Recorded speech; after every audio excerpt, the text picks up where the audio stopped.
In my 20s, productivity looked something like this: a scented candle, a cozy morning, and a whole Pinterest aesthetic.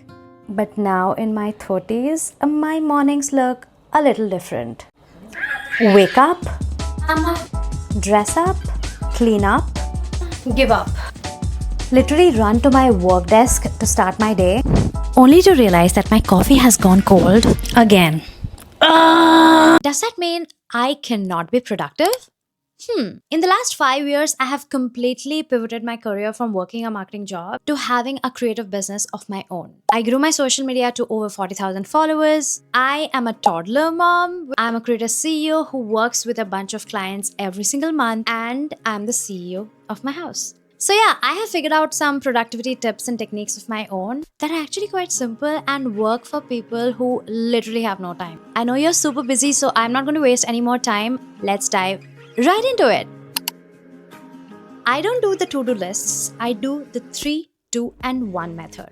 Every single day, I pick 3 things on my list that will actually move the needle in my business, in my job. I choose those 3 things that directly show results in my business, whether it is about making more money, growing my social media, or getting more opportunities. What are those 3 things that will grow my social media? Like today. Pick those 3 things that directly impact your growth. And then I pick 2 things that will fix something in my personal life. So often we ignore our personal goals, we take them for granted. But there are so many things going on in our lives that need our attention. So I would just pick 2 personal goals. And then I would pick 1 thing that would instantly make my life better. Like going on a long walk or calling a friend that I've been meaning to talk to for a while. It can be something as simple as getting an everything shower. Instant fix. Batching similar tasks together. Now, I learned this concept a long time ago in the book Atomic Habits by James Clear. If you have not read this book right now, we cannot be friends. We cannot be friends. Please get this book first, like right now. So something I've learned, especially since becoming a creative entrepreneur, is when you constantly keep switching from one task to another, it really kills your output, especially if you are doing creative tasks like creating content or planning or writing or doing something that really needs your focus and attention. And if you're constantly multitasking throughout the day, it really impacts your creativity, your flow state. I have seen that when I keep switching from one task to another, oftentimes I get distracted and I find it very hard to find my mojo back. And too much multitasking sometimes hurts my brain, literally feels like I'm losing my mind. Especially if you have a bunch of creative tasks like posting content, planning a strategy, or anything like that. So you want to be focusing on similar tasks and doing them together. For example, every day when I wake up, I spend the first hour in the morning writing my YouTube scripts, writing my LinkedIn posts, writing my newsletter. All kinds of writing happens in the morning, in the first hour. Like every Sunday in between 4 to 7 p.m., I'm meal prepping for the next week. Every Friday afternoon, you will see me filming content for my YouTube channel, my Instagram, literally every Friday afternoon. I would do all my unsexy, boring admin tasks when I'm watching TV in the evening. So I have some entertainment and it's not that boring anymore. Okay, now tell me honestly, is there a task that has been on your list that will take you literally 2 minutes and you have been procrastinating it for the longest time? I know it's on top of your mind. So tell me, I'll give you a second. Girl. I know we have a list of such tasks which will take us only 2 minutes, but we just don't work on them. And they have been piling up and up and up, and they're just sitting in your head and bothering you every single day. The rule is, if it takes you less than 2 minutes to do it. Do it when you're walking through the hallway.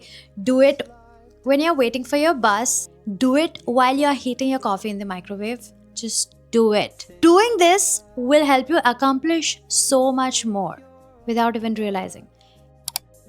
You will wake up so much more happier if you exactly knew what today is looking like for you. Plan your tomorrow today before you go to sleep. Because it literally takes only 10 to 15 minutes maximum You can do this post dinner or during your bedtime routine. Just go back to the first technique of this video, which is the 3-2-1. Just those 3 tasks you want to tackle to have the most productive day tomorrow. So just make a list of all those 6 items and sprinkle them throughout your day. Write them all down. I promise you, adding this to your bedtime routine will help you wake up with a plan, and you're going to spend your first couple of hours so much more relaxed without thinking about, oh my god, what is it on my calendar today? What is it that I need to do today? This, that. Just enjoy your coffee, sit down, feeling in control because you've already planned today last night. Okay, I'm going to take a quick second to talk to you. Not all of you, just you. If you think you are like enjoying this video so far, you're vibing with the energy in this video, and you're somewhat resonating with what I'm saying, why don't you just go subscribe to this channel now so we don't lose each other in this crowd? I'm going to give you a couple of seconds. Okay, I'm going to wait. Okay, moving on. Okay, do the unsexy, boring, mundane stuff while you're watching TV. We all have those admin tasks, those email responses, contracts, invoices. Ugh, I do not like them. So I do them when I have some entertainment in front of me. My TV time is almost always coupled with some unsexy, mundane tasks that are important, but are just too boring to do like first thing in the morning. Swallow the hardest pill first. Always start with the tasks that are the hardest. That will take a lot more of your time, a lot more of your attention and creativity. Because those are the kind of tasks which we often keep procrastinating because they require a lot more bandwidth.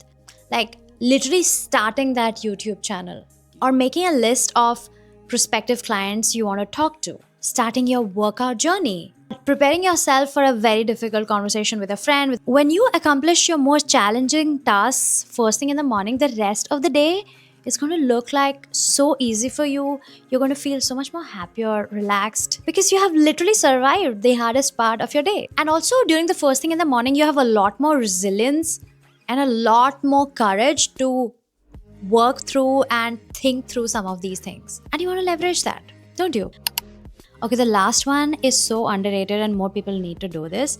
We focus so much on keeping our home environment clean, cleaning up our desks, making our bed, but nobody talks about the digital clutter on our phones. Do you realize how much time we spend on our phone?